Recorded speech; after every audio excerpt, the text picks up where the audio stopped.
আসসালামু আলাইকুম ওয়ারহমাতুল্লাহি ওয়া বরকাতুহ। যেভাবে খারাপ কাজ করলে ও সওয়াব পেতে থাকবেন। ইসলামে সাধারণত খারাপ কাজকে পাপ হিসেবে বিবেচনা করা হয় এবং তা থেকে বিরত থাকার নির্দেশ দেওয়া হয়েছে।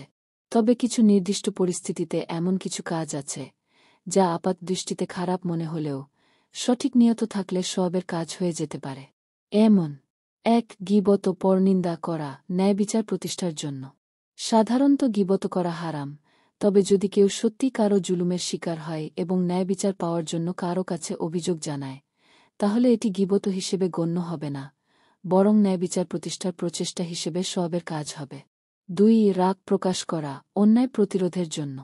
অহেতুক রাগ প্রকাশ করা ইসলামে নিরুৎসাহিত করা হয়েছে। তবে যদি কোনো অন্যায়, জুলুম বা ইসলামবিরোধী কাজ হতে দেখেন এবং সেখানে রাগ প্রকাশ করা প্রয়োজন হয়, তাহলে তা ন্যায়সঙ্গত এবং সওয়াবের কাজ হতে পারে। ৩. অর্থ নষ্ট করা, যদি তা গুনাহের পথ বন্ধ করে। ইসলাম অপচয় ও অর্থ নষ্ট করাকে নিষেধ করেছে।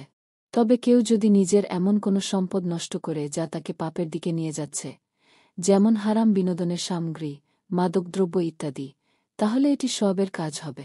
৪. গর্ব করা, আল্লাহর নেয়ামত প্রকাশের জন্য। অহংকার ও আত্মগরিমা হারাম। তবে কেউ যদি আল্লাহর দেওয়া নেয়ামত ও সাফল্য মানুষের সামনে প্রকাশ করেন, যাতে অন্যরাও অনুপ্রাণিত হয় এবং আল্লাহর প্রতি কৃতজ্ঞতা প্রকাশ করেন, তাহলে এটি সওয়াবের কাজ হতে পারে। ৫. কঠোর হওয়া, অন্যকে সঠিক পথে ফেরানোর জন্য। সাধারণত নম্রতা ও সৌজন্যতা ইসলামের শিক্ষা।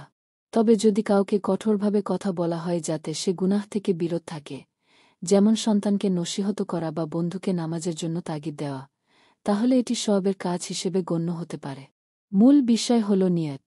যদি কোনো কাজ মূলত খারাপ হয় কিন্তু তার পেছনে উত্তম উদ্দেশ্য থাকে এবং ইসলামিক বিধানের মধ্যে থাকে, তাহলে তা সওয়াবের কাজ হতে পারে।